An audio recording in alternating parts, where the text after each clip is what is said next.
사랑하는 그리스도인 여러분, 오늘은 종료주일입니다. 우리 종료주일에 실시간 인터넷 예배 자리에 또 예배당에 계시는 모든 성도님들에게 주님의 은혜가 넉넉하기를 주의 이름으로 축복합니다. 오늘이 종료주일이고, 그리고 이번 주간이 고난주간, 그리고 다음 주일이 부활주일입니다. 우리 교회가 실시간 인터넷 예배로 예배를 잠정 전환한 게 오늘까지 해서 40일째입니다. 우리 교회는 다음 주일 부활주일부터 예배당에 모이는 예배하고 실시간 인터넷 예배를 병행합니다. 다음 주일에 예배당에 나오실 분도 계시겠고, 또 가정에서 인터넷 예배로 드리셔야 될 분도 계시는데, 다음과 같은 분들은 교회당에 오시면 안 되고 가정에서 예배를 드리셔야 됩니다. 먼저 첫 번째는 코로나19 증상이 있으신 분들, 당연히 교회 나오시면 안 되고 가정에서 예배 드리시고요. 그리고 발열, 인후통, 근육통 등 의심 증세가 있는 분들도 집에서 예배 드리시면 되겠습니다. 그리고 기저질환이 있으신 분들, 그리고 면역력이 약하신, 또 나이 많이 드신 분들, 또 어린아가 있는 가정들, 또 임산부들 가정에서 예배 드리시고요. 또 어떤 이유로든지 감염이 우려되고 염려되시는 분들은 우리 두 가지 예배를 병행하니까 가정에서 실시간 인터넷 예배로 드리시면 되겠습니다. 다음 주일이 부활주일인데, 또 부활주일에 여러분들이 하나님 앞에 감사로 예물을 드리고, 또 우리 교회가 코로나19 구제 헌금을 실시합니다. 여러분들이 부활주일에 교회 나오실 때나 또는 4월 한 달 동안 자유롭게 헌금해 주시면 그 헌금은 코로나19 때문에 어려워진 우리 사회 또 교계를 위해서 사용됩니다. 온라인으로 헌금을 하실 분들은 본인들 조남 뒤에 코로나 이렇게 써주시면 우리 교회에서 헌금을 행정적으로 그렇게 처리하도록 하겠습니다. 잠시 교회 안내 몇 가지 드리면, 김성수 목사님, 우리 교회 협동 목사님으로 소속이 되게 되셨고요. 또 유조광 안수 집사님 조경관리부 부감으로 임명합니다. 또 김진원 집사님 스포츠 선교부 부감님으로 임명합니다. 그리고 이번 주 중에 우리 교회는 고난주간 특별한 행사는 없습니다. 여러분들이 가정에서 주님의 고난 그 한 주간을 생각하면서 매일 말씀 묵상 또 기도로 경건한 시간 갖기를 바라고요. 내일 모레 화요일 새벽에 우리 교회에서 코로나19 극복을 위한 서울 제1지방회 목사 장로 특별 기도회가 있습니다. 우리 교회 장로님들 시간들 내셔서 같이 참여해 주시면 되겠고요. 그리고 이번 주간 수요일에 나라를 위한 기도 모임 말씀과 순명, 이거는 초교파 목회자들 기도인데 그냥 소수 인원만 모여서 기도하고 있습니다. 그냥 여러분들 위해서 기도해 주시면 되겠습니다. 우리 교회 교우들 소식에서 신랑 이성호군, 신부 송지연 양 11일 이번 주 토요일에 오전 11시 반 아이오유 레스토랑에서 결혼합니다. 크게 축복하고요. 또 출산 소식이 있습니다. 최병학, 안희영 부부 아들을 얻으셨습니다. 우리 최승주 장로님, 김점순 권사님 손자 되는데 크게 축복합니다. 우리 산모하고 아가 건강하게 잘 자라기를 주님의 이름으로 축복합니다. 예배당에 모이는 예배 병행하는데요. 우리 교회적으로는 여러 가지 준비를 철저하게 해놓고 있습니다. 예배와 관련된 모든 공간들 안에서 2m씩 전부 다 띄어서 앉습니다. 그래서 대배실만 가지고는 부족하기 때문에 성산울 또 403호, 503호, 10층, 1층 식당까지 그 모든 공간 소독을 했고, 성도 여러분들이 교회에 들어오셔서 이렇게 이동하실 공간, 거기도 특별히 그 동선도 소독을 했습니다. 다음 주일에 교회를 오시게 되면 1층에서 마스크도 점검하고, 마스크 꼭 하고 오셔야 돼요. 그리고 열 화상 카메라하고 비대면 온도 감지기로 체온을 발열 체크하고요. 또 방역 안내가 있고요. 그리고 각 예배실 입구에 손 소독제가 있고, 또 여러분들이 교회 예배 오시면 카드가 있습니다. 자신이 앉는 자리가 지정이 되어 있는데 거기에 자리 번호까지 되어 있는데 거기서 잠깐 카드를 쓰셔서 예배 안내위원들한테 주시면 됩니다. 그리고 예배실에 들어오실 때 꼭 손 소독제 안내위원들이 해주시니까 하고, 나가실 때도 또 손 소독제 꼭 하시고 그렇게 하겠습니다. 모든 예배 공간은 예배 마친 후에 또 반드시 다 소독을 합니다. 당분간은 우리 사회적으로 안정될 때까지 그렇게 최선을 다하고, 일반 사회에서 종교단체 방역 7대 수칙보다 우리 교회는 훨씬 더 그 이상으로 방역 수칙 더 강화하면서 예배를 드리도록 하겠습니다. 코로나19 상황이 워낙 이게 예측하기가 힘들어서 만일에 이번 한 주간에 서울, 경기 지역에 비상적인 감염 폭발 현상이 만일에 발생한다, 그러면 주말쯤 가서 우리 장로님들, 목회자들 같이 상의해서 그때는 또 다시 그렇게 대응해서 성도 여러분들께 알려드리겠습니다. 여러분, 오늘 주일 공동 예배를 통해서 우리 하나님 아버지께서 여러분의 가정, 가문, 또 한국 교회와 우리 사회 전체에 용기와 은혜를 주시기를 주님의 이름으로 축복합니다. 형제자매 여러분, 예수 그리스도의 십자가와 부활에 대한 신앙 고백 위에 그리스도의 몸인 교회가 세워졌습니다. 그 거룩한 공교회 하나됨 안에서 사도신경으로 우리 신앙을 고백하겠습니다. 나는 전능하신 아버지 하나님, 천지의 창조주를 믿습니다. 나는 그의 유일하신 아들 우리 주 예수 그리스도를 믿습니다. 그는 성령으로 잉태되어 동정녀 마리아에게서 나시고 본디오 빌라도에게 고난을 받아 십자가에 못 박혀 죽으시고 장사된 지 사흘 만에 죽은 자 가운데서 다시 살아나셨으며 하늘에 오르시어 전능하신 아버지 하나님 우편에 앉아 계시다가 거기로부터 살아있는 자와 죽은 자를 심판하러 오십니다. 나는 성령을 믿으며 거룩한 공교회와 성도의 교제와 죄를 용서받는 것과 몸의 부활과 영생을 믿습니다. 아멘. 우리 모두 함께 찬송 150장, 154장 1, 2, 4절 부르겠습니다. 각 찬송 마지막 절 전에는 간주가 있습니다. 찬송하는 중에 우리 주님의 크신 위로와 능력이 우리 모두에게 함께 하실 줄 믿습니다. 찬양하겠습니다.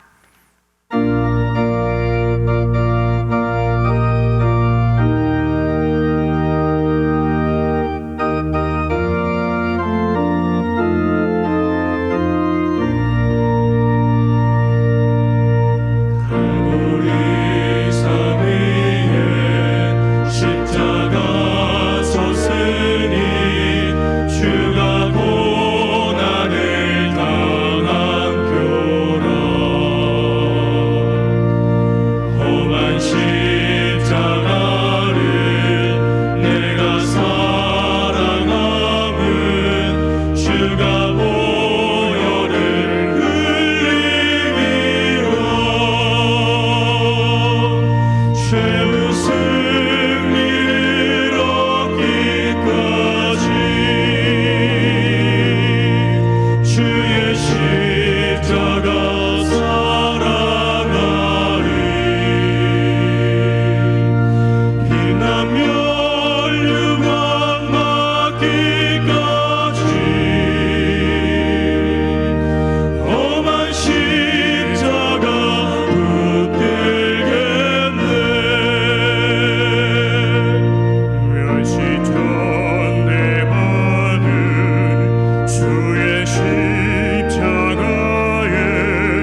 우리 마음을 다해서 4절 찬양합니다.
겟세마네 동산의 기도, 주님의 십자가의 고난 그리고 부활로 생명을 주신 주님을 찬양합니다. 생명의 주여 멸류관 받으시옵소서. 날 위해 쓰신 가시와 나 기억합니다. 저 겟세마네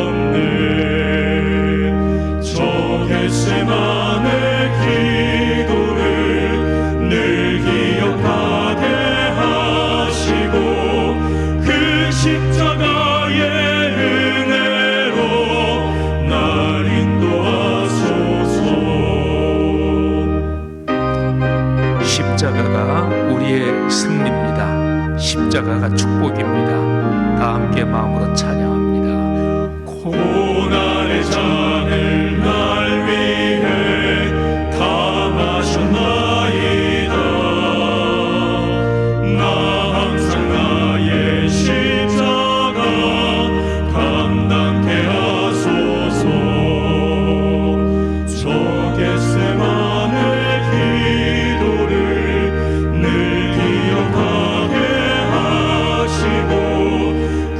십자가의 은혜로 날 인도하소서.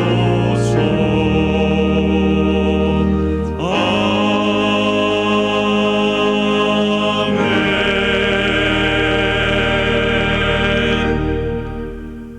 아멘. 우리의 마음을 모아서 공동의 기도 하나님께 올리겠습니다. 화면에 나오는 공동 기도문 모두 같이 읽으며 기도 올리겠습니다. 모든 만물을 말씀으로 창조하시고 주권적 섭리로 인도하시는 살아계신 하나님, 죄로 인해 죽을 수밖에 없는 우리를 사랑으로 구원해 주시고 언제나 동일한 은혜로 함께 하시니 감사와 찬양을 올려드립니다. 이 시간 구원받은 주의 백성들이 주님의 임재의 자리에 나와 예배를 드리오니 홀로 높임을 받으옵소서. 모이는 예배와 실시간 인터넷 예배를 드리는 모든 공간에 성령님께서 충만하게 함께하여 주옵소서. 세속주의에 빠져 있었던 우리 삶을 이 시간 주님께로 돌이킵니다. 하나님의 말씀을 청종하지 않고 잘못된 가치관을 따라 욕심과 탐욕을 추구하며 살았습니다. 죄로 인해 둔감해진 우리 심령에 복음의 빛을 비추사 삶의 방향을 예수 그리스도의 복음으로 전환하게 하옵소서. 인내와 자비가 풍성하신 하나님, 코로나19로 혼란 속에 있는 한국 교회 우리 사회, 오늘날의 세계를 긍휼히 여겨 주옵소서. 먼저 교회 공동체와 그리스도인이 엎드려 회개하게 하옵소서. 아무것도 염려하지 말고 다만 모든 일에 기도와 간구로 너희 구할 것을 감사함으로 하나님께 아뢰라는 말씀을 붙잡고 기도하오니 확진자들과 격리자들, 특별히 감염으로 목숨을 잃은 분들의 가족에게 하나님의 평강으로 함께하여 주옵소서. 치료와 방역에 전력을 다하는 모든 이들에게 담대함을 주셔서 끝까지 합력하여 선한 결과를 얻게 하시고 코로나19의 치료제와 백신이 속히 개발되어 모든 감염자들이 치료되는 은혜도 허락하여 주옵소서. 서로를 향한 비난과 정죄를 멈추게 하시고 예수 그리스도의 사랑과 소망으로 우리의 마음을 채워 이웃과 연대하게 하옵소서. 이 국가적인 위기가 오히려 한국 교회와 대한민국이 성숙하는 디딤돌이 되어 새롭게 도약하는 기회가 될 것을 믿습니다. 이 시간 듣는 마음을 구하며 하나님의 말씀 앞으로 나아갑니다. 성령 하나님께서 말씀을 대언하시는 목사님과 함께 하셔서 선포되는 말씀이 우리의 마음밭에 잘 심겨 100배의 결실을 맺게 하옵소서. 감사합니다. 예수 그리스도의 이름으로 기도드립니다. 아멘. 우리가 올린 공동의 기도를 주님께서 가르쳐 주신 주기도문으로 마무리하며 완성합시다. 다 함께 주기도문 올리겠습니다. 하늘에 계신 우리 아버지, 아버지의 이름을 거룩하게 하시며 아버지의 나라가 오게 하시며 아버지의 뜻이 하늘에서와 같이 땅에서도 이루어지게 하소서. 오늘 우리에게 일용할 양식을 주시고 우리가 우리에게 잘못한 사람을 용서하여 준 것 같이 우리 죄를 용서하여 주시고 우리를 시험에 빠지지 않게 하시고 악에서 구하소서. 나라와 권능과 영광이 영원히 아버지의 것입니다. 아멘. 오늘은 설교 전에 특별 찬양이 있겠습니다. 오늘이 종려주일이지요. 우리 목사님 5분이 찬양을 하고 우리 김은희 지휘자께서 지휘를 하시면서 종려주일에 관한 찬양 하나님 앞에 올리겠습니다.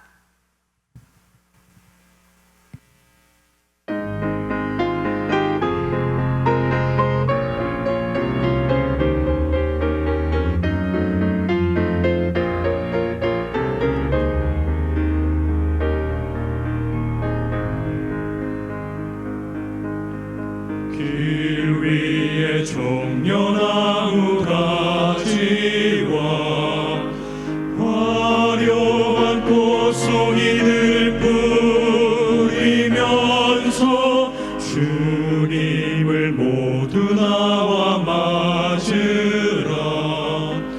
눈물을 씻어주는 주님을 찬미하세.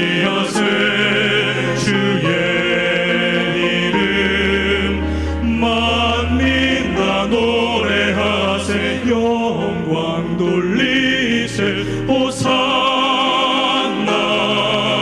주 찬양해. 우리를 구하신 주의 찬양하리라.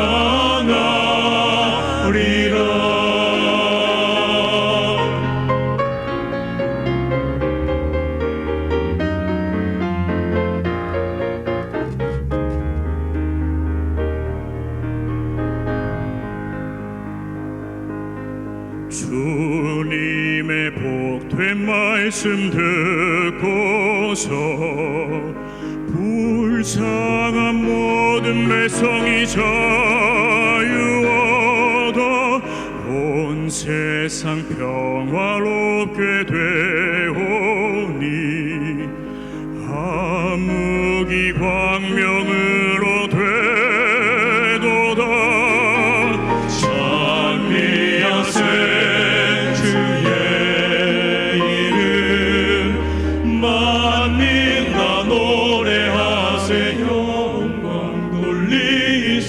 호산나 주 찬양해.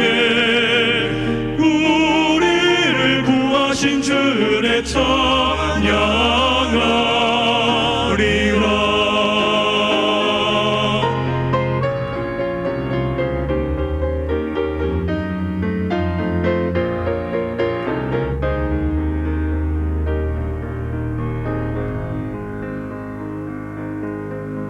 보복된 예루살렘 자녀들 해방의 종이 울린다 기뻐하라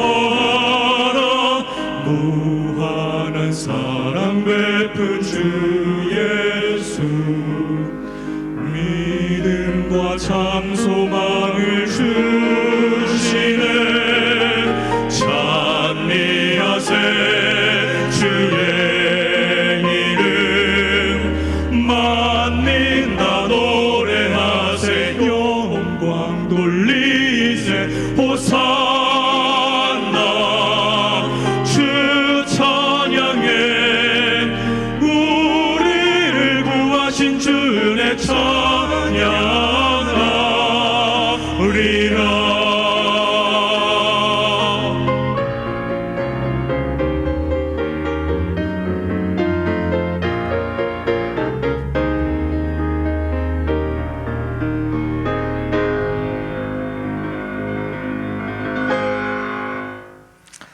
아멘. 하나님께 영광이 됐습니다. 감사합니다. 목사님 5분과 우리 지휘자님 귀한 사역 감사합니다. 오늘 설교의 성경 본문 말씀 제가 봉독해 올리겠습니다. 구약 성경 학개서 1장 1절부터 11절까지에 기록된 말씀입니다. 거룩하신 하나님의 말씀입니다. 다리오 왕 제2년 6째 달 곧 그 달 초하루에 여호와의 말씀이 선지자 학개로 말미암아 스알디엘의 아들 유다 총독 스룹바벨과 여호사닥의 아들 대제사장 여호수아에게 임하니라. 이르시되 만군의 여호와가 이같이 말하여 이르노라. 이 백성이 말하기를 여호와의 전을 건축할 시기가 이르지 아니하였다 하느니라. 여호와의 말씀이 선지자 학개에게 임하여 이르시되 이 성전이 황폐하였거늘 너희가 이때에 판벽한 집에 거주하는 것이 옳으냐. 그러므로 이제 만군의 여호와가 이같이 말하노니 너희는 너희의 행위를 살필지니라. 너희가 많이 뿌릴지라도 수확이 적으며 먹을지라도 배부르지 못하며 마실지라도 흡족하지 못하며 입어도 따뜻하지 못하며 일꾼이 삭슬을 받아도 그것을 구멍 뚫어진 전대에 넣음이 되느니라. 만군의 여호와가 말하노니 너희는 자기의 행위를 살필지니라. 너희는 산에 올라가서 나무를 가져다가 성전을 건축하라. 그리하면 내가 그것으로 말미암아 기뻐하고 또 영광을 얻으리라. 여호와가 말하였느니라. 너희가 많은 것을 바랐으나 도리어 적었고 너희가 그것을 집으로 가져갔으나 내가 풀어버렸느니라. 나 만군의 여호와가 말하노라. 이것이 무슨 까닭이냐? 내 집은 황폐하였을 때 너희는 각각 자기의 집을 짓기 위하여 빨랐음이라. 그러므로 너희로 말미암아 하늘은 이슬을 그쳤고 땅은 산물을 그쳤으며 내가 이 땅과 산과 곡물과 새 포도주와 기름과 땅의 모든 소산과 사람과 가축과 손으로 수고하는 모든 일에 한죄를 들게 하였느니라. 아멘. 지금으로부터 2500년도 더 된 때입니다. 다리오 왕 제2년 6째 달, 오늘날의 달력으로 계산하면 주전 520년 8월, 그때 하나님의 말씀이 선지자 학개에게 임했습니다. 말씀이 임한 거죠. 사람이 살면서 내게 어떤 중요한 말씀이 떨어지면 그러면 삶의 상황이 바뀝니다. 큰 회사에서 말이죠. 그 그룹 회장님의 말씀이 회사 경영의 어떤 중요한 점과 연관해서 회장님의 말씀이 떨어지면 회사가 바뀝니다. 왕조 시대에 왕의 명령, 곧 칙령이 떨어지면 그 나라 전체의 상황이 바뀝니다. 이스라엘 백성이 몇십 년 동안 바벨론 포로지에서 살다가 희망을 품고 예루살렘으로 돌아왔습니다.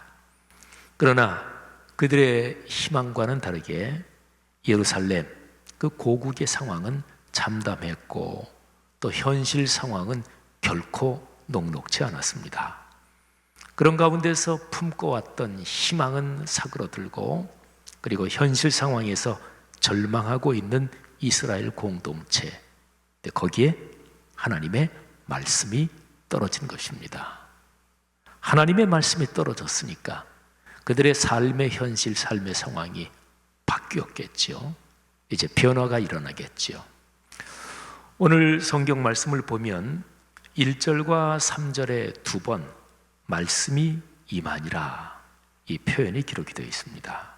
그러니까 하나님의 말씀이 선지자 학계를 통해서 두 지도자 스룹바벨과 여호수아에게 선포되고 또 이스라엘 백성 공동체 전체에게 선포됩니다.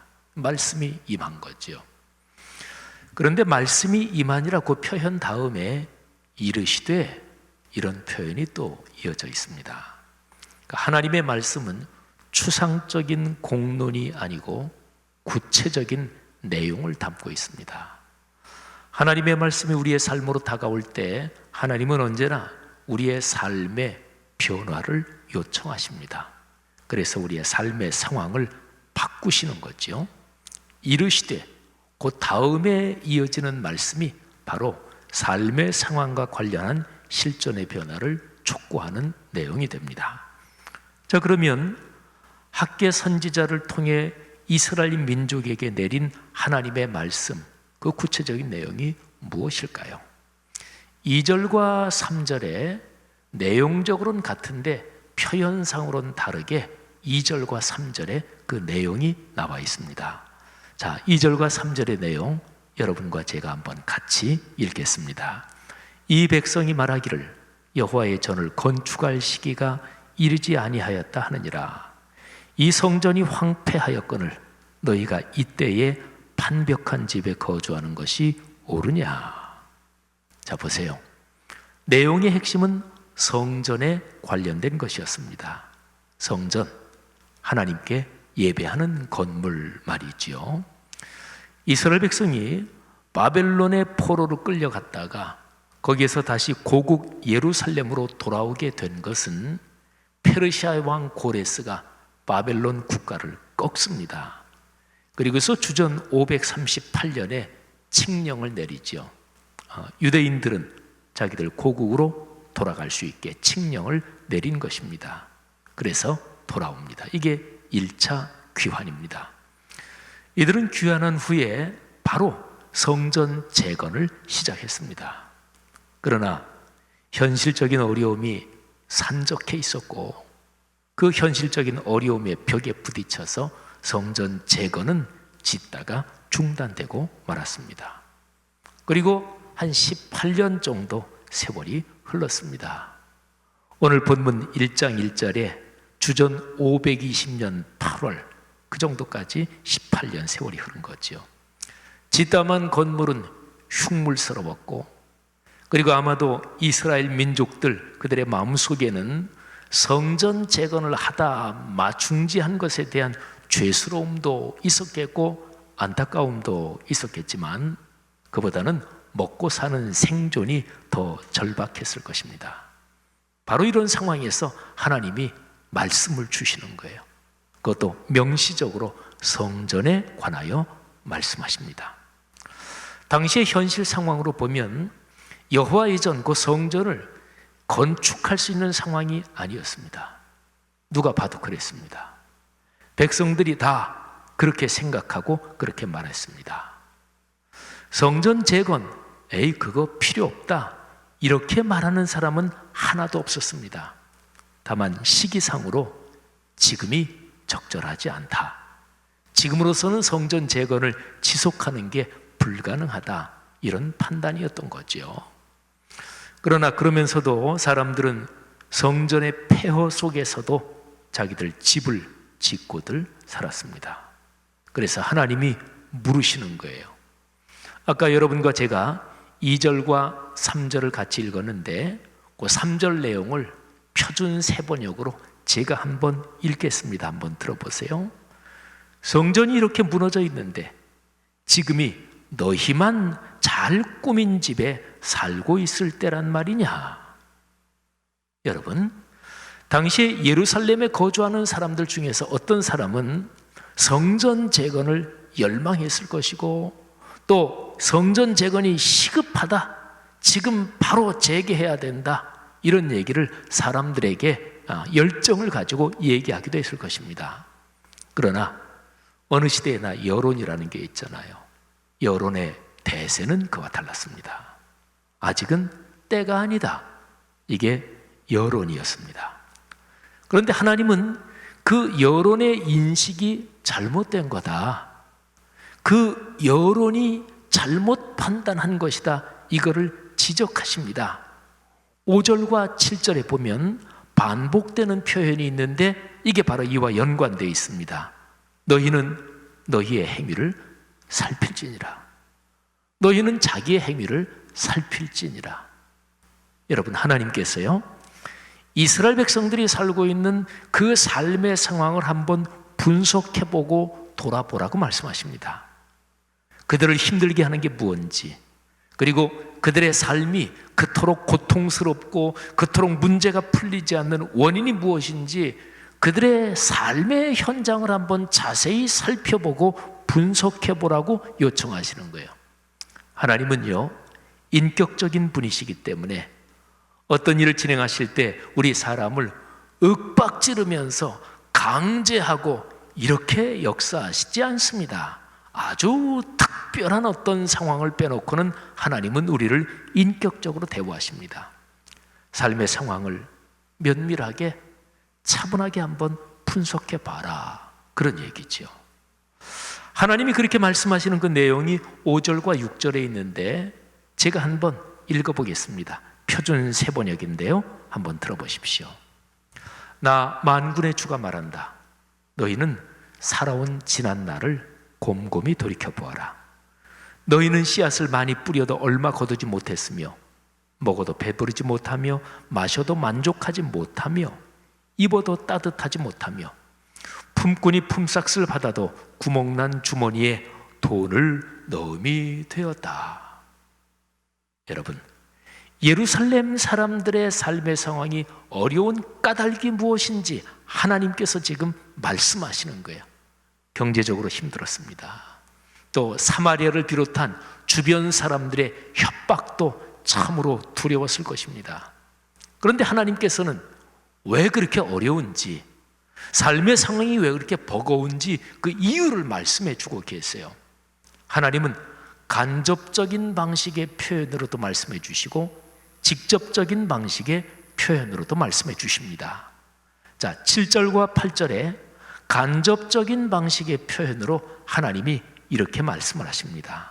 자, 7절, 8절을 우리 같이 한번 읽겠습니다. 만군의 여호와가 말하노라.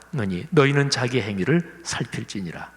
너희는 산에 올라가서 나무를 가져다가 성전을 건축하라. 그리하면 내가 그것으로 말미암아 기뻐하고 또 영광을 얻으리라. 여호와가 말하였느니라. 성전을 건축하라. 여러분, 성전을 건축하라고 하세요. 그러니까 하나님이 간접적으로 말씀하시는 거예요.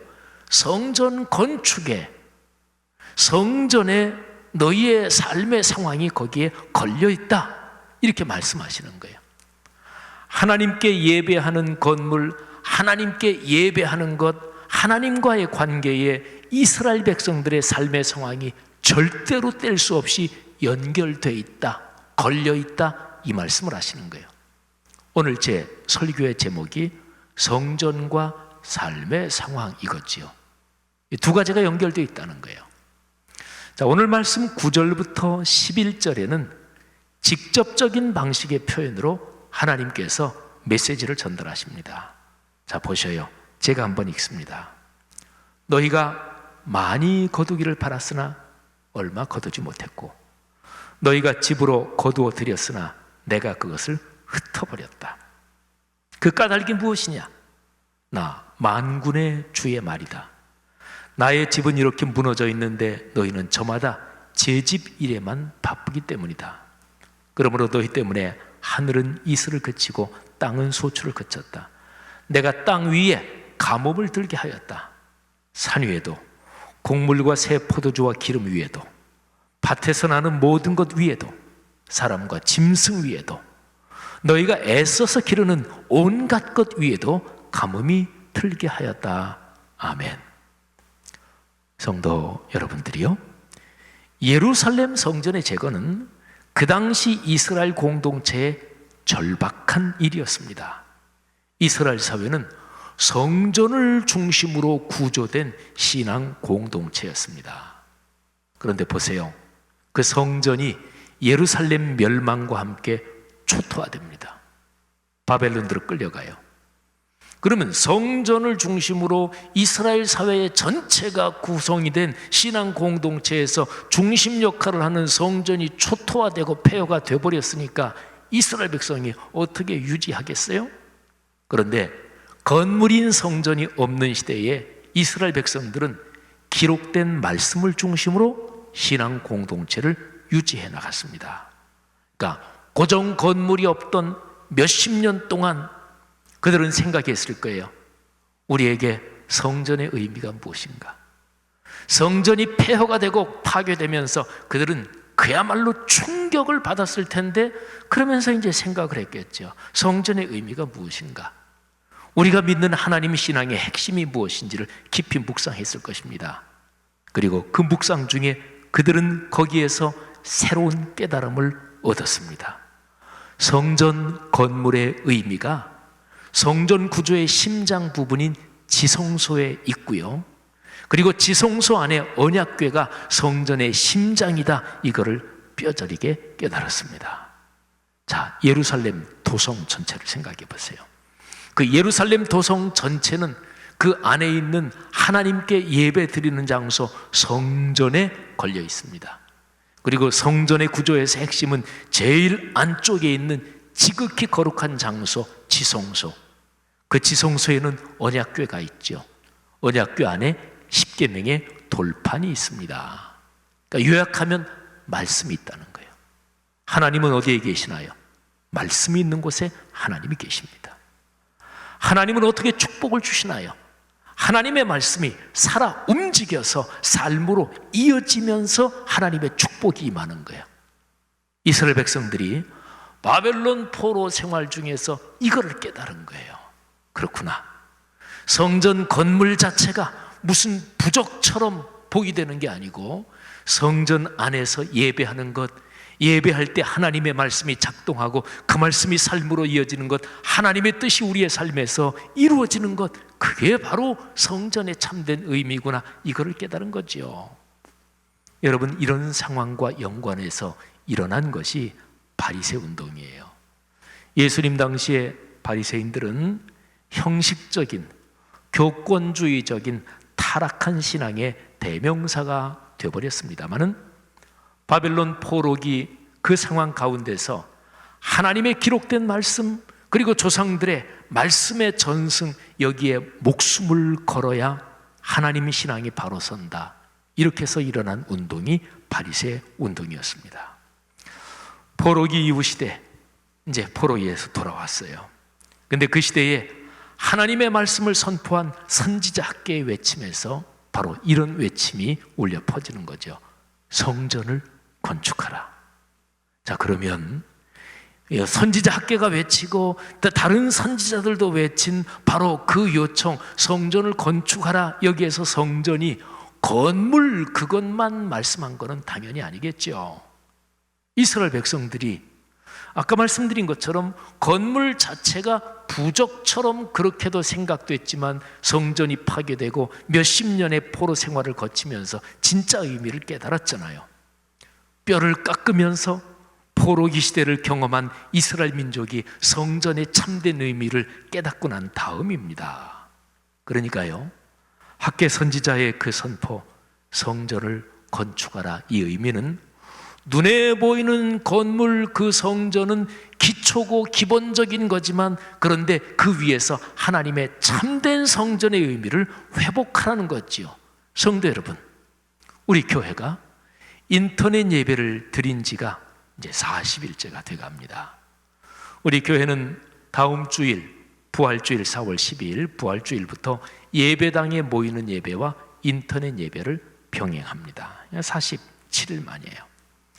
한국교회 전체적으로 보면 인터넷 예배를 드리는 교회도 있고 또 모여서 드리는 예배도 있고, 그런데 아마 많은 교회들이 부활주의를 계기로 해서 예배당에 모이는 예배를 드리게 될 것입니다. 혹시 모르죠? 코로나19 이 질병이 워낙 예측하기가 힘들어서, 또 이번 한 주간 동안 코로나19의 감염 및 확산 상황이 비상적으로 이게 폭발한다 그러면 거기에 대해서 또다시 이런저런 논의를 해야겠지만, 어쨌든 예배당에 모이지 못하는 그런 상황에서 우리 그리스도인 각 사람 또는 목회자나 평신도 지도자분들이 많이 생각을 했을 거예요. 예배가 무엇인가? 또 교회 공동체가 무엇인가? 예배당에 모이는 그 의미가 무엇인가?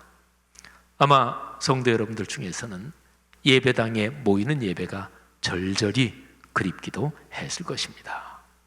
성도 여러분들이요, 우리는 이런 상황 속에서 하나님께서 우리에게 주시는 그 음성을 다시 한번 들어야 되는 거죠. 구약의 용어, 그게 성전이죠. 이게 성전이라는 용어는 구약시대 이스라엘 백성들, 그 이스라엘 공동체에서 신앙의 심장이었어요. 오늘날의 용어로는 예배당, 성전 건물을 의미하는 거니까 예배당 이렇게 말할 수가 있지요. 그런데 오늘 여기 본문에 있는 것처럼 건물로서의 성전의 의미는 거기에서 예배가 드려지기 때문에 중요한 것이요, 그리고 예배의 핵심은 그 안에서 선포되는 하나님의 말씀이지요. 성도 여러분들이요, 지금 우리가 쓰고 있는 이 건물을 우리는 말씀 성전이라고 이름을 붙였는데, 저는 10년 전에 우리가 이 말씀 성전을 완공해서 들어왔잖아요. 근데 그 이전에 한 4년에 걸쳐서 말씀 성전을 짓는 중에 계속해서 강조했습니다. 참 성전은 성도들 각자의 마음속에 지어지는 것이고, 삶의 현장에서 하나님의 말씀이 살아 움직이는 것이다. 그러니까 성전의 중심은 말씀이고, 말씀이 예배의 구성 요건에서 심장이라는 거죠. 사랑하는 그리스도인 여러분들이요, 코로나19 상황을 겪으면서 우리는 다시금 오늘 구약의 언어로 말하면 성전, 오늘날의 일반적인 용어로 말하면 예배당, 그리고 예배당에 모여서 예배드리는 그 의미가 뭔지 그걸 다시 한번 새겨야 합니다. 성전은 예배를 통하여 말씀이 우리의 삶의 상황에서 작동하는 것을 뜻합니다. 자, 이런 면에서요, 코로나19는 우리에게 성전, 그러니까 하나님께 예배드리며 말씀이 우리의 삶에서 작동하는 이 성전이 담고 있는 의미와 우리의 실제적인 삶의 상황이 뗄 수 없이 연결되어 있다는 것을 다시 한번 깨닫게 하는 거죠. 구체적인 공간의 성전, 예배당 중요하죠. 이거는 기초적인 거니까. 그리고 예배당에 모여서 예배하는 것 당연히 중요하죠. 그런데 그만큼 똑같이 중요한 것은 예배를 통해서 하나님이 주시는 말씀이 우리의 삶에서 작동하는 거예요. 살아 움직이는 것입니다. 그래서 우리의 삶의 구체적인 영역에서 하나님의 말씀을 통해서 하나님이 주시는 축복이 우리의 삶에서 살아 움직이고, 우리가 먼저 그 복을 받아 누리고, 그리고 그 복을 이웃과 나누는 거지요. 성도 여러분들이요, 오늘 종려주일에 이 땅의 모든 교회들에게 말씀이 삶이 되는 복이 넉넉하게 강처럼 흐르기를 축복합니다.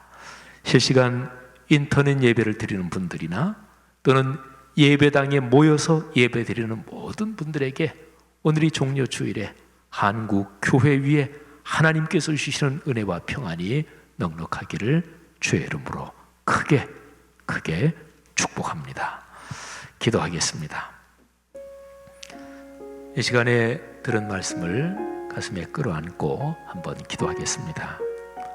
오늘 설교의 선포를 통해서 하나님께서 여러분에게 어떤 음성을 들려주셨습니까? 어떻게 하나님께서 여러분에게 용기도 주시고 또 희망을 주셨습니까? 혹시 어떤 사랑의 꾸지람이 있으셨습니까? 자, 어떤 것이든 다시 한번 이 설교의 말씀을 우리 마음에 끌어안고 주님 주신 말씀대로 살겠습니다. 그렇게 내 삶의 상황이 말씀에 따라 바뀌기를 원합니다. 우리 결단하며 다 같이 잠시 통성으로 기도하겠습니다. 하나님 아버지 은혜 감사합니다. 오늘 학개서의 말씀을 묵상하며 다시 한번 하나님의 집에 모여 예배하며 예배를 통해 선포된 말씀이 내 삶으로 이어지는 이 신앙의 중심 가르침을 묵상했습니다. 하나님 아버지 간절히 기도합니다. 한국 교회와 이 땅의 그리스도인들의 삶 속에 성전이라는 그 구약의 메시지 또는 신약의 메시지가 우리의 삶에서 말씀이 살아 움직인다는 이 귀한 가르침과 연결된다는 것 다시 한번 깊이 깨닫도록 도우시기를 원합니다. 코로나19 상황에서 하나님께서 각 교회 모든 그리스도인들을 긍휼히 여기사 또 교회와 그리스도인을 통해 우리 사회 전체를 긍휼히 여겨주시기를 간절히 원합니다.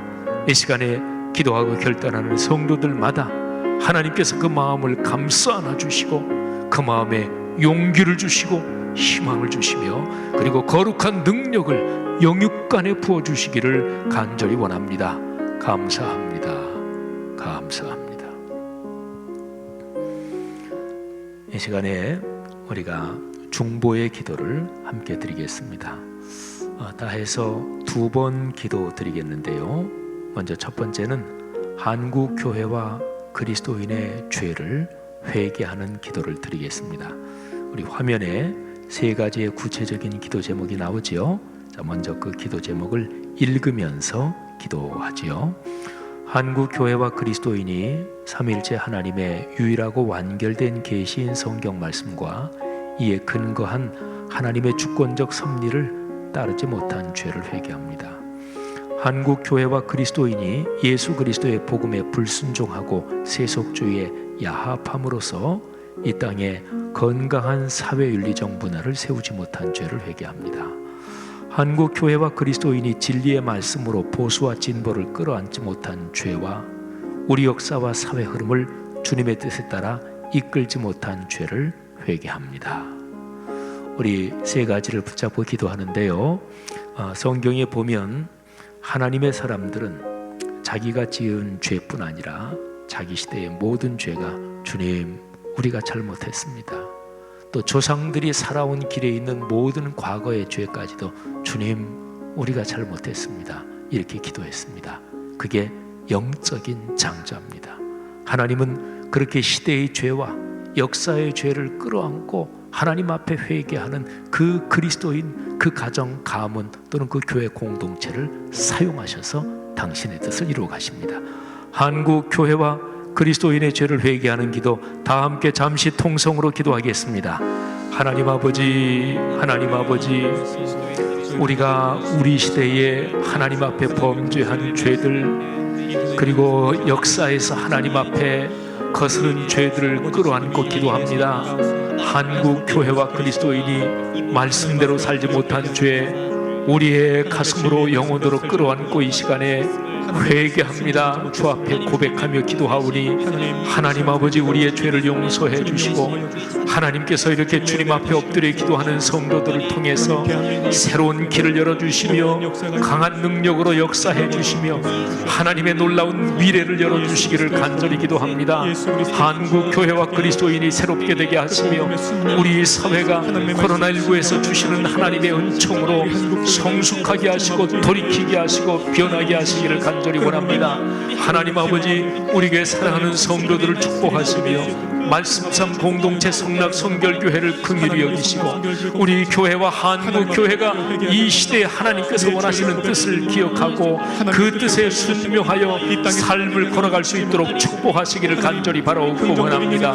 오 주님 이 시간에 회개하고 기도하는 우리의 기도를 응답하시는 줄로 믿습니다. 감사합니다. 감사합니다. 2번째 기도 덩어리 한국 교회와 그리스도인들이 이렇게 살게 하옵소서. 우리 구체적인 3가지가 나오지요. 먼저 읽으면서 기도하겠습니다. 한국 교회와 그리스도인이 우리 사회의 갈등 상황에서 공예배 및 말씀과 기도로서 자기 마음을 미움과 증오에 내주지 말고 믿음, 소망, 사랑으로 채우게 하옵소서. 한국 교회와 그리스도인이 코로나19 상황에서 방역 정책에 더 적극적으로 협력하며 방역 당국과 의료진을 응원하며 그들을 위해 깊이 기도하게 하옵소서. 한국 교회와 그리스도인이 보수와 진보 모두를 품는 영적인 어머니로서 교회의 공교회성과 사회의 민주적 공공성을 위해 노력하며 총선을 위해 기도하게 하옵소서. 우리 사회로 총선, 또 코로나19 극복, 또 우리 한국교회 그리스도인이 영적인 장자로서 사명을 다하도록 잠시 통성으로 기도하겠습니다. 하나님 아버지 감사합니다. 총선이 얼마 남지 않았습니다. 공식적인 선거운동도 시작됐습니다. 간절히 기도하오니 하나님 인해의 흐름을 하나님께서 개입하시고 간섭하시기를 간절히 원합니다. 하나님 우리나라와 민족을 주님께서 들어쓰시려는 그 거룩한 능력을 믿습니다. 하나님 아버지 간절히 기도합니다. 제 마음에 주시는 하나님의 부담을 하나님 아버지 제가 순전한 마음으로 겸허한 마음으로 하나님의 뜻을 헤아려 순종할 수 있기를 간절히 원합니다. 하나님 카이로스의 때입니까? 하나님 2000년 역사에서 하나님이 또 각별하게 정하신 카이로스입니까? 하나님 간절히 기도하오니 주님의 뜻이 그러시다면 하나님 저와 우리 교회 또 이 땅에 신실한 그리스도인이 순종하도록 도와주시기를 간절히 원합니다. 오 주님 믿습니다. 한국 교회가 새로워지게 하시고 코로나19가 하나님이 주신 하나님에 대한 축복임을 나중에 고백할 수 있도록 도우시기를 원합니다. 하나님 아버지 한국 교회가 영적인 장자로 영적인 어머니로서 사회의 보수진보 모두를 품고 새로운 미래를 열어갈 수 있도록 축복하시기를 주님 간절히 원합니다. 할렐루야 감사합니다. 할렐루야 축복하여 주옵소서. 제가 마무리 기도하고 봉헌 기도와 축도로 예배를 마치겠습니다. 예배당에 나오신 분들은 우리 나가실 때 들어오실 때 들어오셨던 그 동선을 따라서 그대로 나가시면 되겠습니다. 그리고 우리 교회가 10층 건물인데 위쪽으로 많이 올라가시는 분들 빼놓고는 대개 다 가정으로 돌아가시니까 가능한 대로 엘리베이터는 타지 마시고 에스컬레이터를 타고 이동해 주시면 감사하겠습니다. 예배를 마친 후에 인터넷으로도 잠시 찬양과 기도 제목이 나가는데 각 가정이나 또는 예배당에 오신 분들도 잠시 기도하시면 좋겠습니다. 이번 한 주간 동안 우리 아버지 하나님께서 성도 여러분들을 또 이 땅의 그리스도인 우리 사회를 감염해서 지켜주시고 오늘의 세계에 긍휼을 베풀어 주시기를 바랍니다. 은혜가 풍성하신 우리 아버지 하나님, 한국 교회 그리고 이 땅의 그리스도인이 코로나19 상황에서 자신과 교회, 사회, 오늘의 세계의 모든 죄를 끌어안고 회개하게 하옵소서. 지나온 과거의 하나님의 뜻을 거슬러 지은 모든 죄를 오늘의 세계의 영적인 장자로서 영적인 어머니로서 우리 그리스도인과 교회가 끌어안고 회개하오니 용서하여 주옵소서. 한국교회를 새롭게 하시며 우리 사회가 성숙하게 하옵소서. 우리나라의 국제적인 리더십이 코로나 상황을 통해서 발전하게 하옵소서. 유일하고 완결된 하나님의 계신 성경 말씀에 순명함으로써 그리스도인이 주님의 도구로 쓰임받게 하옵소서. 오 주님, 우리가 지금 주님께 올리는 이 헌금을 받아 주옵소서. 11조, 감사헌금, 주일헌금, 소울 희년 북방 사역 등을 위해서 드립니다. 장학과 말씀삼 선교관 건축을 위해 마음을 담아 예물을 드립니다. 지난 한 주간에도 우리를 여러 가지 어려움에서 지켜주시고 건강, 자녀, 직장, 학업, 출산 등에 베풀어 주신 주님의 은혜에 감사해서 감사와 또 간구로 예물을 드리오니 받아 주옵소서. 코로나19의 확산세가 더 확실하게 꺾이게 하시고 나아가 이 질병이 완전히 퇴치되게 하옵소서. 확진되신 분들, 격리되어 있는 분들, 특별히 목숨을 잃은 분들의 가정에 큰 위로를 주옵소서. 오 주님, 기도하오니 경제 상황이 활성화되도록 정부의 정책 당국 또는 오늘날 세계의 구조를 주님께서 긍휼히 여기사 잘 작동되게 하옵소서.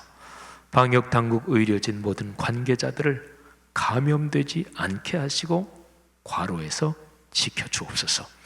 이 어려움을 겪으면서 우리 국민 모두의 마음이 하나로 모이게 하옵소서. 주님, 얼마 남지 않은 국회의원 총선거에서 민의가 지혜롭게 작동되게 개입하옵소서. 포용적인 세계관, 건강한 윤리의식, 정직한 삶의 여정, 그리고 충분한 능력을 가진 사람들이 국회의원에 당선되게 하옵소서. 극단적인 이념으로 국민을 분열시키는 방법으로 표를 얻으려는 사람들이 당선되지 못하게 막아 주옵소서.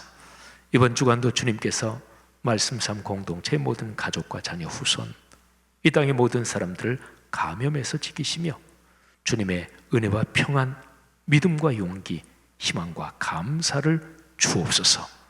물질적인 축복 문을 열어 주옵소서.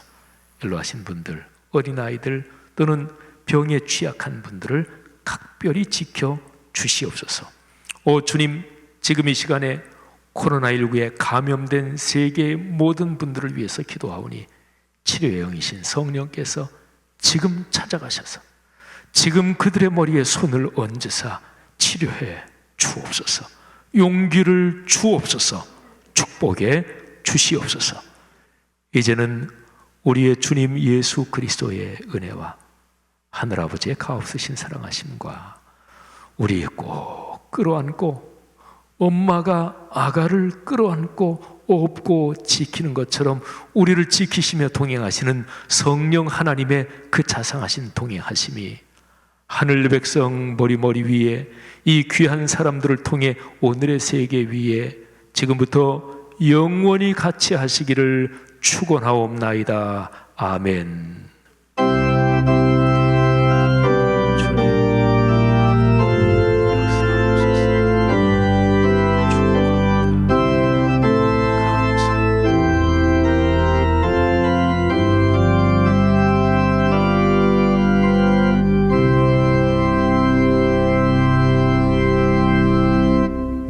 내 백성이 나를 떠나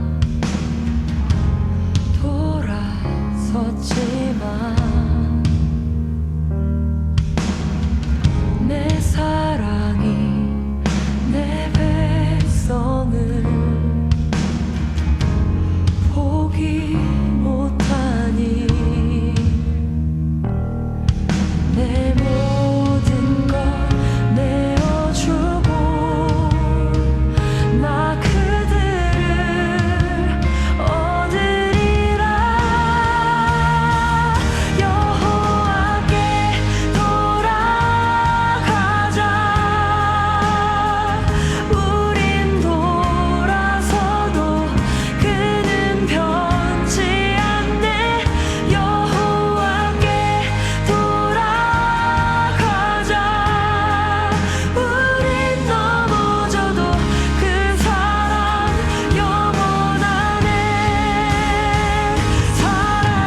내게 기도하며 나의 얼굴을 구하여서 그 악한 길 떠나며 하늘에서 듣고 죄를 사하며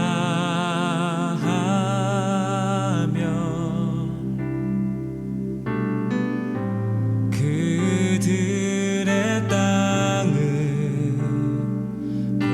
고치리라.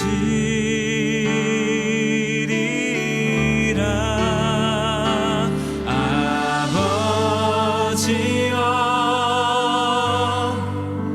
고쳐 주소서.